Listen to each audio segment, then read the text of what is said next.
This is the Business of Leadership Series Minute with your host, the best-selling author of Don't Buy a Duck and founder of MarketingStrategyHero.com, Derek Champagne. Our guest today, James Smith. He is with James Furniture, co-founder. James, welcome to the program. Hey, thanks so much for having me. It's a pleasure to be here. How do you stay motivated and focused with all the demands of your position? You know, it's tricky. It really is. And it's definitely, after 5 years of doing this, you do have those moments where you feel burnt, and burnt out and just tired. So I think, first of all, just, taking care of yourself, because you can kind of really rush and work really hard and work yourself, tired for the first year, 2 years or so. But then after that, you really have to kind of set yourself at a more manageable pace. Right. I think also just is keeping things exciting. So I view, as I'm looking at growth opportunities, I view each of those growth opportunities as a little business of its own inside of the business.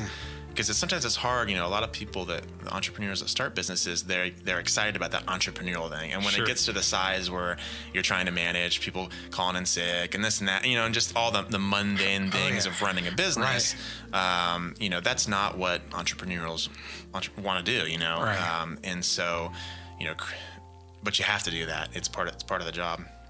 So figuring out how to build a team that can handle a lot of those things, but then also have entrepreneurial pursuits inside of the business, I think is the best way to describe it. So there's still those things that are excited and growing and maturing, but they're a part of the larger turning machine. That's awesome. Thanks for sharing that. So what about finding balance in life?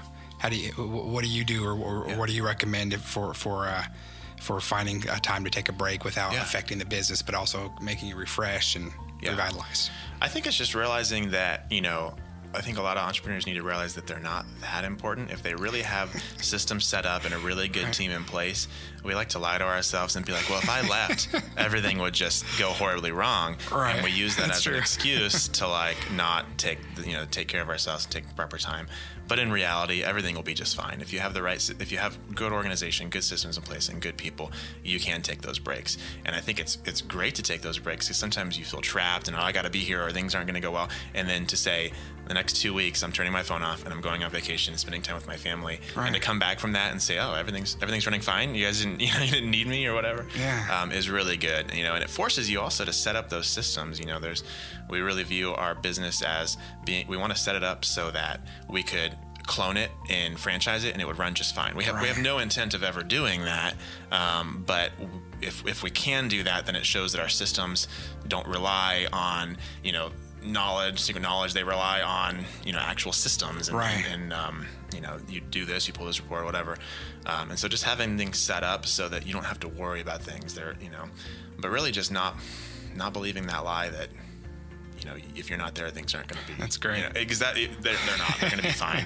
And you got to take care of yourself, or you're not going to be effective.